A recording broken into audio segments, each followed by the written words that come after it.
అయితే 16వ వచనంలోకి వద్దాం.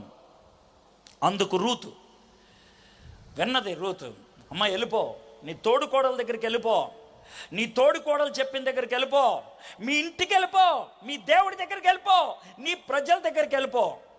గుర్తుపెట్టుకోండి, ఈ సంభాషణ అంతా జరిగేది ఎక్కడ తెలుసా? సమాధుల తోట బయట. సమాధుల తోట బయట. సమాధుల తోట బయట అని ఎందుకు అంటున్నానో ఇక్కడ ఆవిడ చెప్పిన మాటలు వింటే మీకు అర్థం అవుతుంది.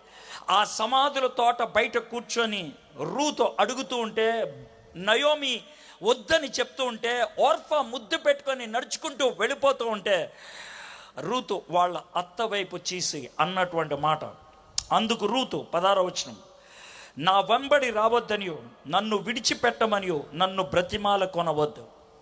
ఎందుకని? బతిమలాడొద్దు. ఎందుకు? సాతానుడు బతిమలాడతాడు, నీకు రకరకాలు చూపిస్తాడు. Girl friend వదిలేస్తావా? సిగరెట్ మానేసి ఉండగలవా? సినిమా మానేసి ఉండగలవా? గుట్కా మానేసి ఉండగలవా? ఫ్రెండ్స్ని వదిలేసి ఉండగలవా? ప్లీజ్ అర్థం చేసుకో, అంత ఉద్రేకం వద్దు. యవ్వన వయసులో వద్దు నిర్ణయం, ఇప్పుడే వద్దు నిర్ణయం. సాతానుడు బతిమలాడతాడు. నయోమి బతిమలాడిందంట రూతుని ఎలుపో అని చెప్పడానికి. మన జీవితంలో ఎలుపో అని చెప్పడానికి బతిమలాడేవాళ్ళు ఉంటారు. యేసయ్య రమ్మని బతిమలాడ్డావు. గుర్తుపెట్టుకో, బతిమలాడ్డు, బలవంతం చేయడు. నిలబడి చెప్తాడు, నేను చేసింది ఇది, నీకు ఇష్టమైతే రా, లేకపోతే నీ ఇష్టం. యేసయ్య ఎప్పుడు కూడా బలవంతం చేయలేదు. ఆయన నెవర్ బలవంతం చేయలేదు. దేవుడు ఒకవేళ నువ్వు మాట వినకపోతే వచ్చేటువంటి పర్యవసానాన్ని బట్టి అప్పుడు దేవుడు గుర్తొస్తాడేమో. సంసోనుకు వచ్చినట్లు, యోనాకు వచ్చినట్లు, దావీదుకు వచ్చినట్లు. కానీ దేవుడు మాత్రం బలవంతం చేయడు. నయోమి ఏమంటుందో చూడండి. రూతు, నీవు వెళ్ళి చోటకే నేను వచ్చేదను, నువ్వు వెళ్ళు చోటకే నేను వచ్చేదను. కలిసి వెళ్ళేది ఎవరు? కలిసి ఉండేది ఎవరు? మిత్రులు. మిత్రులు. అత్త, ఏంటమ్మా? నా పేరు రూత్ అత్త, నా పేరు రూత్. రూత్ అంటే ఏంటి తెలుసా? ఫ్రెండ్.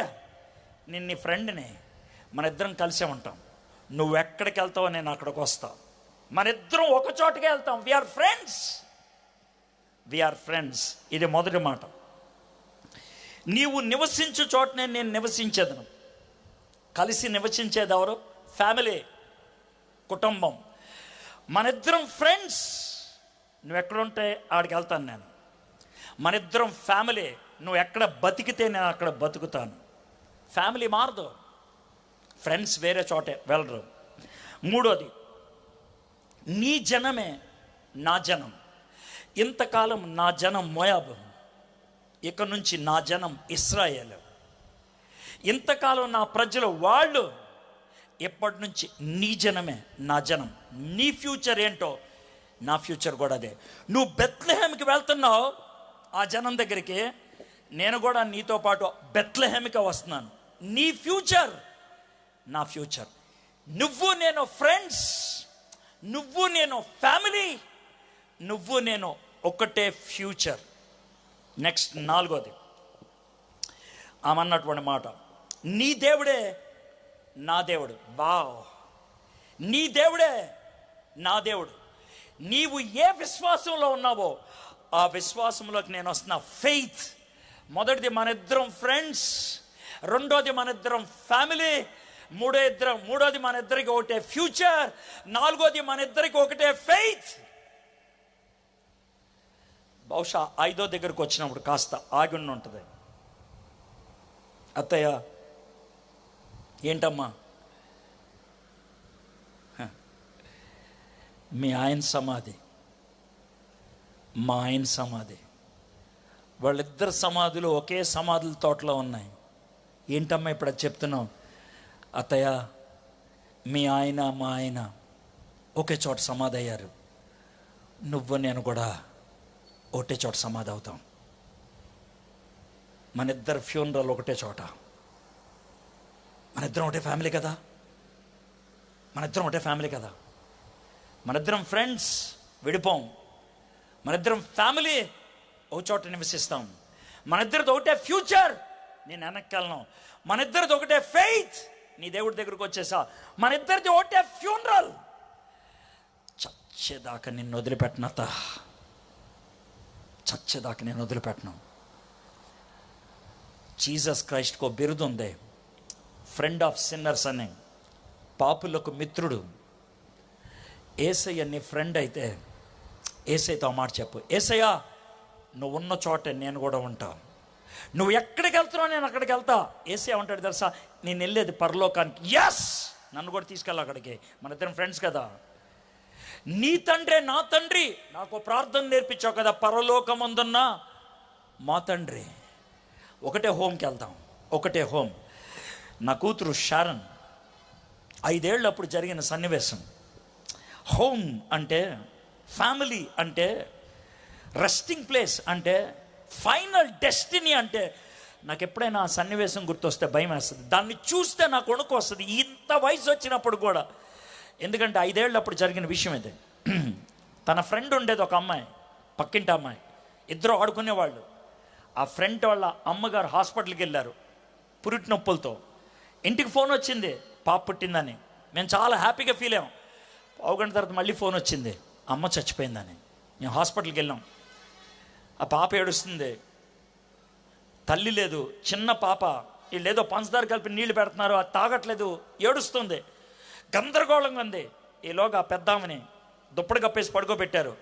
ఒక అరగంట తర్వాత వచ్చేస్తా ఉన్నాం. షారన్కి చాలా భయం వేసింది, నన్ను గట్టిగా పట్టుకొని ఉంది ఆటోలో. నేను దాన్ని దగ్గరికి తీసుకొని అమ్మ అంటే, పప్పా ఏంటమ్మా అన్న. చచ్చిపోవటం అంటే ఏంటి పప్పా అన్నది. 5 years డాటర్ అడిగింది చచ్చిపోవడం అంటే ఏంటి అని. నాకేం చెప్పాలో జవాబు తెలియలా. ఇది భయపడుతుందని నాకు తెలుసు, చావంటే ఏంటి అనే ప్రశ్న దానికి తెలుసు. అందరూ ఎందుకు ఏడుస్తున్నారు అర్థం కాలేదు. మనసులో చిన్న ప్రార్థన చేశాను, ప్రభువా దీనికి ఒక జవాబు ఇవ్వడం నాకు సహాయం చేయ ప్రభా అని. నిన్న ఎక్కడికి వెళ్ళావమ్మా అన్న. నిన్న మీటింగ్కి వెళ్ళాం. అప్పుడు ఏం జరిగిందన్న, మీరంతా బైబిల్ స్టడీలో ఉన్నారు, మేము గదిలో కూర్చొని ఆడుకున్నాం. తర్వాత ఏమైంది, ఆంటీ నూడిల్స్ చేశారు, మేమందరం తినేసి ఆడుకున్నాం. తర్వాత ఏమైంది, అందరం కలిసి మంచం మీద అడ్డంగా పడుకున్నాం. తర్వాత ఏమైంది, నేను పొద్దున్న లేచేపటికి నా బెడ్ మీద నేను ఉన్నాను. అప్పుడు ఏం చేశాను, నువ్వు లేచి మోకాళ్ళ మీద కూర్చొని ఎవరు తెచ్చారు నన్ను ఇక్కడికి అని అరిశాను. అప్పుడు ఏం జరిగింది, నువ్వు వచ్చి నేను తెచ్చానమ్మా అని అన్నాను. ఆ తర్వాత ఏమైంది, నేను ఇంకేం మాట్లాడలేదు. అసలు ఏమనుకున్నావు నువ్వు, నన్ను ఎవరు తెచ్చారు ఇక్కడికి, ఎందుకు తెచ్చారు ఇక్కడికి, నీకు తెలియదు కదా. తెలీదు. నీ బెడ్ మీద బాగుందా, బాగుంది, నా బెడ్ మీద బాగుంది, కానీ ఎవరు తెచ్చారు ఇక్కడికి, అది నా ప్రశ్న. వెరీ గుడ్, చావు అంటే అదే అన్నా. అంటే ఏంటి పప్ప అన్నది. నిన్న రాత్రి ఆంటీ వాళ్ళ ఇంట్లో పడుకున్నావు, నేను చేతుల మీద ఎత్తుకొని ఇంటికి తీసుకొచ్చా. అదేవిధంగా చచ్చిపోయినప్పుడు మనం చెప్పండి అడి ఏమవుద్ది, చచ్చిపోయినప్పుడు జీసస్ క్రైస్ట్ మనల్ని తీసుకొని పరలోకానికి వెళ్తారు. అక్కడికి వెళ్ళిన తర్వాత కళ్ళు తెరిస్తే కనబడేది చుట్టూ పరలోకం, మనిల్లు. అదే చావంటే, అదే చావంటే. షారన్ ఆ మాట విన్నది, కళ్ళు చాలా పెద్దగా చేసి మళ్ళీ నా చెయ్యి పట్టుకొని ఆ మంచం మీద మోకాలు వేసుంది, 2 కాళ్ళు ఇలాగా నిద్రలేసి చెయ్యి పట్టుకొని, పప్పా మనం చచ్చిపోతే బాగుంటుంది కదా అన్నది. మనం చచ్చిపోతే బాగుంటుంది కదా. ఎందుకో తెలుసా, ఐ విల్ బి దేర్. రూత్కి ఎంత నిశ్చయత ఉందో చూడండి. నీ ఫ్యూచర్ నా ఫ్యూచర్, నీ ఫ్యూనరల్ నా ఫ్యూనరల్, నీ ఫైనల్ డెస్టినీ నా ఫైనల్ డెస్టినీ. నువ్వు ఎక్కడుంటావో నేను కూడా అక్కడే ఉంటాను అనేటువంటి మాట. I will not change. ఎంత గట్టిగా చెప్పింది ఆ మాట. మరణము తప్ప మరి ఏదైనా నిన్ను నన్ను ప్రత్యేకించినాడ యెహోవా నాకు ఎంత కీడైనా చేయునుగాక అన్నాను. యెహోవా అన్న మాట రూతు నేటిలో మొట్టమొదటిసారిగా బయటకు వచ్చింది. యెహోవా ఎంతైనా కీడుని చేయదాకా నేను మారను. I will come with you. నేను వెనక్కి వెళ్ళిపోను. I will come with you. 2 మార్పు ఇక్కడ చూసాం. ఒకటి నయోమిది, రెండోది రూతుది. ఇక్కడ ఉన్నటువంటి మీలో కొంతమంది నయోమి లాంటి వాళ్ళు, కొంతమంది రూతు లాంటి వాళ్ళు. నయోమి లాంటి వాళ్ళు తిరిగి రావాలి ఎక్కడి నుంచి పడిపోయారో. రూతు లాంటి వాళ్ళు యేసు ప్రభు దగ్గరికి మొదటిసారి రావాలి. 2 నిర్ణయాలే, కానీ 2 నిర్ణయాలు ఏది కఠినమైంది అంటారు? నయోమికి ఇంటికి వస్తున్నప్పుడు తప్పిపోయిన కుమారుడికి తండ్రి ఉన్నాడు కనీసం, కానీ నయోమికి ఎవరు లేరు. 2 ఎకరాల పొలం ఉంది, దాన్ని కబ్జా చేశారేమో తెలీదు. వాళ్ళకు ఒక పురాతనమైన ఇల్లు ఉంది, అది పాడైపోయిందేమో తెలీదు. వెనక్కి వచ్చింది నయోమి, ఆశ లేకుండా వెనక్కి వచ్చింది. రూతు యవ్వన అమ్మాయి, విధవరాలు, పరాయి దేశానికి చెందింది, అందంగా ఉంటుంది. ఏ కుర్రోడైనా పాడు చేయాలనుకుంటాడు ఈమెని. ఈమెకు ఆశ్రయం లేదు. కానీ రూతు నడుచుకుంటూ వచ్చింది. నాకు బాగుంటుందా అక్కడ, నాకు మొగుడు దొరుకుతాడు అక్కడ, నా జీవితం బాగుంటుందా అని అడగలేదు. She came back, she came. ఈ రాత్రి మై ఫ్రెండ్స్, యేసు ప్రభు దగ్గర రావడానికి మీరు ఇష్టపడుతున్నారా? వాక్యం చెప్పేది కమ్ బ్యాక్, తిరిగి రండి అని. నయోమి, రూతు ఇద్దరు మౌనంగా నడుచుకుంటూ బెత్లెహేంలోకి వచ్చేసారు. వాళ్ళు చిన్న ఊరంతా పరిగెట్టుకుంటూ వచ్చేసారు. నయోమి వచ్చేసింది. నయోమి, మీ ఆయనేడే? చచ్చిపోయాడమ్మా. అవును, ఇద్దరు హ్యాండ్సమ్ కుర్రోళ్ళు ఉండాలి, ఏమయ్యారు? రూతు ఏడుస్తూ ఉంటుంది. అమ్మాయి ఎవరు ఏడుస్తుంది? ఆ హ్యాండ్సమ్ కుర్రోళ్ళలో ఒకడు భార్య. ఏమైపోయారు వాళ్ళు? చచ్చిపోయారు, అందరూ చచ్చిపోయారు. అవును, నేను ఒక్కదాన్నే మిగిలిపోయాను, నాతో పాటు కోడలు వచ్చింది. నయోమి, నయోమి అంటే పిలవద్దు ఆ పేరుతో, పిలవద్దు ఆ పేరుతో. నా పేరు ప్రసన్నత కాదు, నా పేరు సంతోషం కాదు, నా పేరు దుఃఖం. నన్ను ఆ విధంగా పిలవద్దు. అంత దిగజారిపోయినటువంటి పరిస్థితి.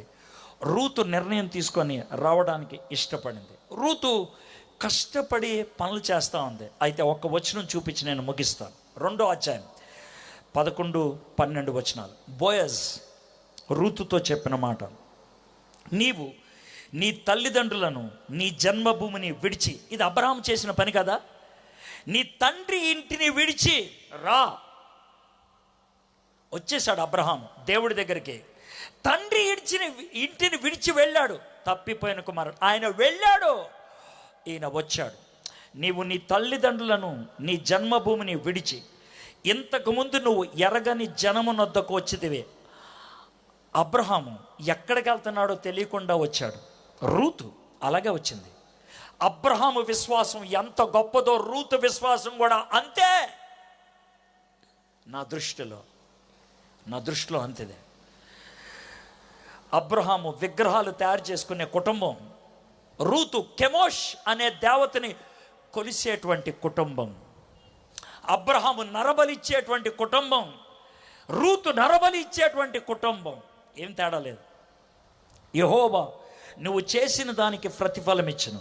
ఇశ్రాయేలు దేవుడైన యెహోవా రెక్కల క్రింద సురక్షితంగా నుండినట్లు నీవు వచ్చిదివి. ఆయన నీకు సంపూర్ణమైన బహుమానం ఇచ్చినని ఆమెకు ఉత్తరం ఇచ్చును. అమ్మా, నువ్వు యెహోవా రెక్కల కిందకు వచ్చావు, ఆయన నిన్ను కాపాడుతాడు. అంటే యెహోవాని దేంతో పోల్చాడు? కోడిపెట్టతో పోల్చాడు. ఈ రాత్రి దేవుడు నిన్ను కోడిపెట్టలాగా పిలుస్తున్నాడు. కోడిపెట్ట చేసే పని ఏంటో చెప్తాను, మీరు చేయాల్సిన పని ఏంటో మీరే తెలుసుకుంటారు. కోడి పిల్లల్లాగా. కోడిపెట్ట ఎక్కడ ఉంది? 4 పిల్లలు ఉన్నాయి దానికి. ఈ 4 పిల్లలు ఏ పురుగులు ఏరుకొని తింటా ఉన్నాయి.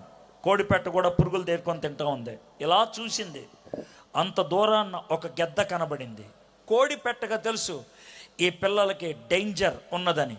అది చేయగలిగే పని ఒకటే, కోడి పిల్లల దగ్గరికి వెళ్ళి రెక్కలు పైకి లేపే కొకొకొకొకొక్ అంటది. అది సైన్ కోడి పిల్లలకి రెక్కల కిందకు వచ్చేయాలని. కోడి పిల్లలు కనుక రెక్కల కిందకు వస్తే కాపుదల ఉంటుంది.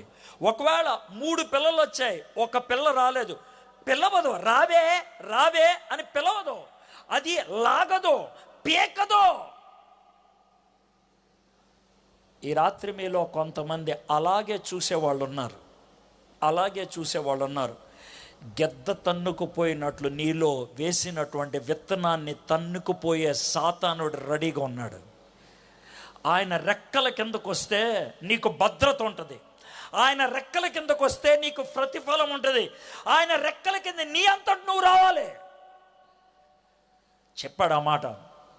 యెహోవా నువ్వు చేసిన దానికి ప్రతిఫలం ఇచ్చును. ఇశ్రాయేలు దేవుడని యెహోవా రెక్కల క్రింద సురక్షితముగా నుండినట్లు నువ్వు వచ్చేదివి. ఆయన నీకు సంపూర్ణమైన బహుమానం ఇచ్చునని ఆమెకు ఉత్తరం ఇచ్చాను. దేవుడు ప్రతిఫలాన్ని ఇచ్చాడు. ఎలా ఇచ్చాడు ప్రతిఫలాన్ని? దేవుడు రూతుకి బోయజుని సిద్ధపరిచి ఉంచాడు. దేవుడు సురక్షితంగా రూతుని చేశాడు. ఎందుకని? పరాయి మగోళ్ళ దగ్గరికి వెళ్లకుండా, పరాయి పొలాల్లోకి వెళ్లకుండా బోయజ్ ఆమెను కాపాడాడు. అన్నిటికంటే ముఖ్యమైనది, యేసు ప్రభు తన వంశావళి గురించి మత్తయి రాస్తా ఉంటే, మత్తయి ఒక యూదుడు రాస్తా ఉంటే, రాయ్ రూతు పేరు రాయ్. సార్ రూతు మోయాబిరాలు రాయ్, రూతు విధవరాలు రాయ్, రూతు కెమోష్ అనే దేవతను కొల్చేది రాయ్. నా వంశావళిలో రూతు పేరు రాయ్, రూతు పేరు రాయ్. ప్రపంచమంతా ఆమె పేరుని చదవాలి. నాకు నానమ్మ అని చదవాలి ఆమెనే. What a privilege it is, what a great privilege it is. ఈ రాత్రి దేవుడు నిన్ను అంటున్నాడు, నువ్వు నా యందు విశ్వాసం ఉంచినట్లయితే, నా రెక్కల కిందకు వచ్చినట్లే నువ్వు నా తమ్ముడు అవుతావు, నువ్వు నా చెల్లి అవుతావు. You will become my brother, you will become my sister. నువ్వు దొంగవై ఉండొచ్చు, వ్యభిచారివై ఉండొచ్చు, రేప్ చేసిన వ్యక్తివై ఉండొచ్చు, పనికి మాలిన దరిద్ర పనులు చేసిన వ్యక్తివై ఉండొచ్చు. ఆయన రెక్కల కిందకు వస్తే you will become the brother of Jesus Christ, the sister of Jesus Christ. తండ్రి దేవుడు నీ వైపు చూసి నా కుమారుడా, నా కుమార్తె అని ఈ రాత్రి నిన్ను పిలవడానికి ఇష్టపడుతున్నాడు. ఈ రాత్రి ఆయన రెక్కల కిందకి రావడానికి ఇష్టపడుతున్నావా? తలంచండి, కండ్లు మూసుకోండి. తలంచండి, కండ్లు మూసుకోండి.